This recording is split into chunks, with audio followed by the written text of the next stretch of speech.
সম্মানিত দর্শক শ্রোতা, আসসালামু আলাইকুম। খুবই দুঃখজনক ঘটনা যে আলটিমেটাম শেষ হচ্ছে, আজ আসতে পারে নতুন কর্মসূচি। ছাত্রছাত্রীদের 4 দফা দাবি, সেই 4 দফা দাবি জানিয়ে কোটা সংস্কার আন্দোলনকারীদের প্ল্যাটফর্মে তারা আবার নতুন করে কর্মসূচি দিবে এমন ধরনের কথা বলেছেন। আজকে যদি এই 4 দফা দাবি নিয়ে আন্দোলন, আবার 1 দফা দাবি নিয়ে আন্দোলন, এই কোটা সংস্কারটা নিয়েই যেন আন্দোলন। একসময় আমরা কোটা সংস্কার নিয়ে একটা সিনেমা দেখছিলাম, সিনেমার মধ্যে কোটা সংস্কার একটা আন্দোলন হয়েছিল।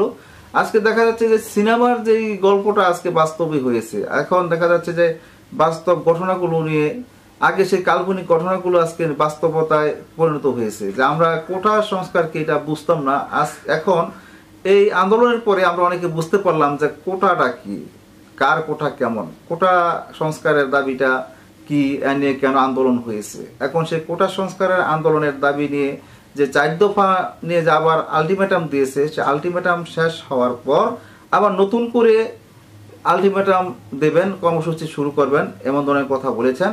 তাহলে আজকে যে দি ডেইলি ক্যাম্পাস একটা পত্রিকা আছে, এখান থেকে আমি একটি প্রতিবেদন সংগ্রহ করেছি। সেই প্রতিবেদনটি পড়লে আপনারা বুঝতে পারবেন এখানে তারা কি আলটিমেটাম দিয়েছে, আবার নতুন করে কি আলটিমেটাম আসতে পারে। 4 দফা দাবি জানিয়ে কোটা সংস্কার আন্দোলনকারীদের প্ল্যাটফর্ম বৈষম্য বিরোধী ছাত্র আন্দোলনের দেওয়া 2 দিনের আলটিমেটাম শেষ হচ্ছে আজ বৃহস্পতিবার। আন্দোলনকারীদের সমন্বয়কদের একাংশ সারা দেশে অবিলম্ব ইন্টারনেট চালু, কারফিউ তুলে দেওয়া সহ জরুরি 4 দাবি জানিয়েছিলেন। আজ সে দাবি পূরণ না হলে নতুন কর্মসূচি আসতে পারে বলে জানা গেছে।